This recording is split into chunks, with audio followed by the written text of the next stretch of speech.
They told me the Qur'an barely mentioned Jesus. But when I opened it myself, what I found left me speechless.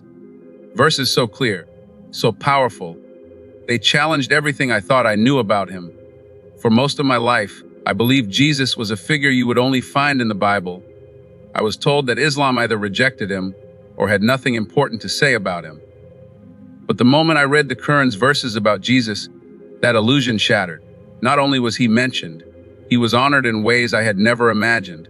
His story, his mission, and his miracles were all there, preserved with clarity and respect. The Qur'an speaks about Jesus as a sign of God's greatness, born of a miraculous virgin birth, without a father, a direct act of divine will.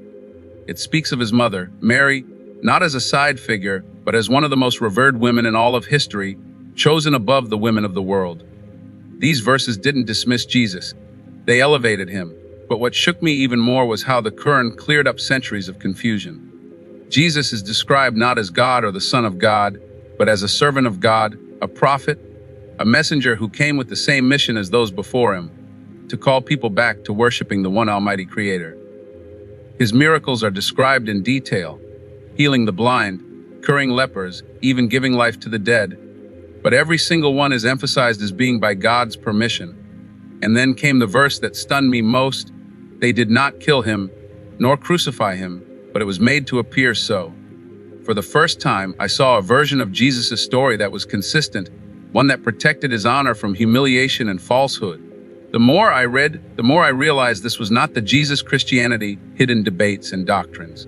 This was the real Jesus, preserved, honored, and waiting to be rediscovered. Stay with me, because what the Qur'an says about Jesus might not just surprise you. It might change the way you see him forever.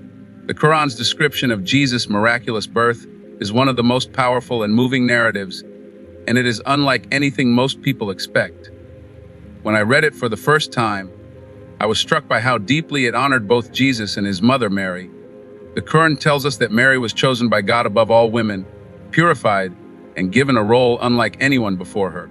Alone and devoted to worship, she is visited by an angel who brings her the astonishing news she will have a child, even though no man has ever touched her. Confused and overwhelmed, she asks how this could possibly be. The angel replies with words that carry profound meaning. God creates what he wills. When he decrees a matter, he only says to it, "Be," and it is. This moment emphasizes a central truth: Jesus' birth was a miracle, not because of human intervention, but because of God's power. It shows that just as God created Adam without a father or mother, he created Jesus without a father. This isn't presented as something strange, but as a sign for the world, proof of God's limitless ability to bring forth life in any way he chooses. What moved me most was how the Qur'an protects Mary's dignity. She is not left in disgrace, but given divine support. In her moment of despair, as she gives birth alone, God comforts her, providing food, water, and strength. This tender detail reveals how highly both Mary and Jesus are honored in Islam. Reading this, I realized the Qur'an presents Jesus' birth not as a point of confusion, but as a clear and miraculous act of God's will. It wasn't just a story, it was a reminder of faith, purity, and divine power. When I came across the verses about Jesus performing miracles, I expected something vague or symbolic. Instead, the Qur'an speaks with clarity, describing events that felt both familiar and entirely new. It tells us that Jesus healed the blind and the leper, and even raised the dead, miracles that are also found in Christian texts. But the difference is in how the Qur'an frames them. Each miracle is described as happening by God's permission, a reminder that while Jesus was chosen and extraordinary, his power was never his own. One of the most striking details I discovered was a miracle not mentioned in the Bible: Jesus, as a child, shaping a bird from clay and, by God's will, breathing into it so that it became a living bird. This miracle reveals two things at once: his unique closeness to God and the fact that every act of power was dependent on God's command, not Jesus acting independently. What shocked me was how balanced this perspective was. It didn't strip away the greatness of Jesus, nor did it elevate him to divinity. Instead, it placed him exactly where he belongs, as one of God's mightiest messengers, supported with signs that pointed people back to the Creator. The Qur'an honors Jesus without distortion, protecting his message from being misunderstood as something it was never meant to be. Reading these verses, I realized the miracles of Jesus in Islam aren't just stories of wonder, they are lessons in humility, faith, and trust in God's will.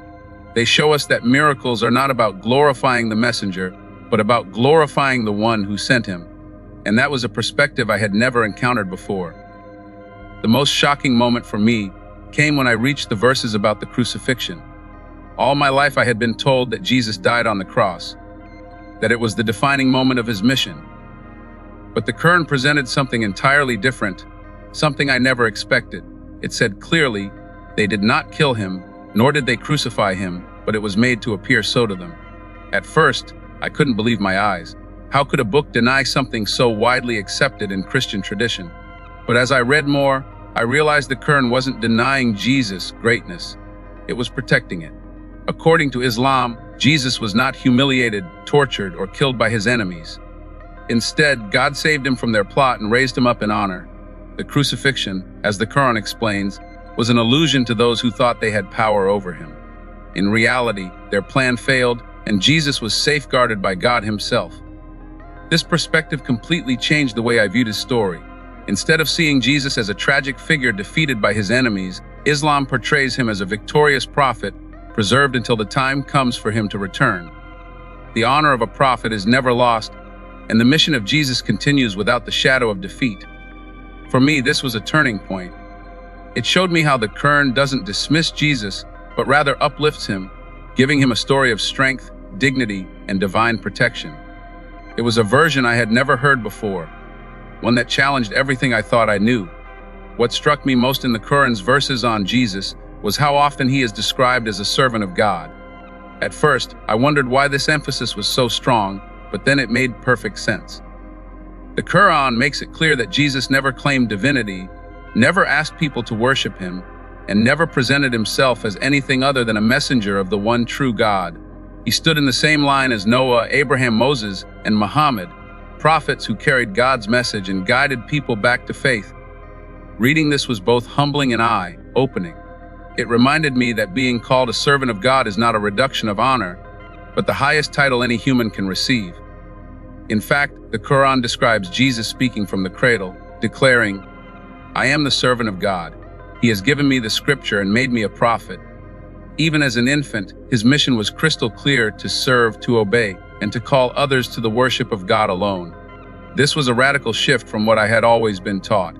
In Christianity, Jesus is often placed above humanity in a way that makes him unreachable. But the Qur'an's portrayal brought him closer, showing him as a model of devotion, humility, and obedience.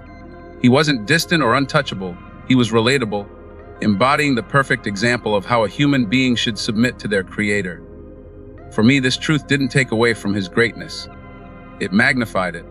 It showed that true honor is not in being worshipped, but in worshiping the one who deserves it. Jesus' greatness in Islam lies not in claiming divinity, but in perfectly fulfilling his role as God's servant. The Qur'an doesn't just speak about Jesus' past, it points to his future as well. One of the most powerful truths I discovered was that Islam teaches Jesus is still alive and that he will return before the end of time. This was astonishing to me because it means his story is not finished. Far from being defeated on the cross, Jesus was raised up by God and preserved for a purpose yet to come. According to Islamic tradition, his return will be a defining moment for humanity. He will descend again, not as a new prophet with a new message, but as a servant of God who confirms the truth that was always there to worship the one Creator alone. He will stand against falsehood, correct distortions, and restore justice to a world filled with corruption. This vision of Jesus is not symbolic, it is real, and it is part of the faith of every Muslim to believe in it. What amazed me most was the respect and hope attached to this belief. Muslims await Jesus not as an enemy of their faith, but as a leader who will join them in affirming the oneness of God. His return is seen as a moment of unity, a final chapter that connects the message of all prophets. For the first time, I realized that Islam doesn't cut Jesus out of history. It preserves him for the future. Reading these verses and traditions changed everything I thought I knew. Jesus' story in Islam is not one of tragedy, but of victory, protection, and ultimate return. And that realization left me with a sense of awe I had never experienced before. What I discovered in the Qur'an about Jesus wasn't just information, it was transformation. For so long, I thought I knew his story, I thought his life was only told through one lens, one tradition. But the Qur'an opened a window I never knew existed, showing me a version of Jesus that was pure, unaltered, and preserved with the highest honor. The Qur'an doesn't dismiss Jesus. It uplifts him. It doesn't erase him. It protects him. It gives us a picture of a man chosen by God, born of a miracle, performing incredible signs, yet always pointing back to the Creator. It shows us that Jesus was never forgotten, never humiliated, never abandoned. Instead, he was raised in dignity, saved from the plans of his enemies, and kept alive for a greater purpose still to unfold.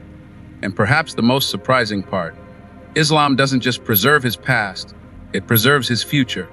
The belief that Jesus will return is not tucked away as a side detail, but as a central truth that connects Muslims and Christians alike. It's a reminder that his mission isn't over, that his story still continues, and that the justice and truth he stood for will one day be fulfilled. For me, this changed everything. The Jesus I met in the Qur'an was not distant or unreachable. He was a servant of God, humble yet mighty, loved and honored in a way I had never seen before. And this version of his story was not hidden. It was there all along, waiting to be read.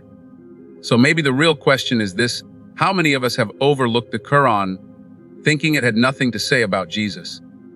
How many of us have ignored a book that not only mentions him but honors him in ways that could reshape our entire understanding? If there's one thing I've learned, it's this: sometimes the truths that surprise us most are the ones that were right in front of us the whole time. The Qur'an's verses on Jesus are not just words on a page.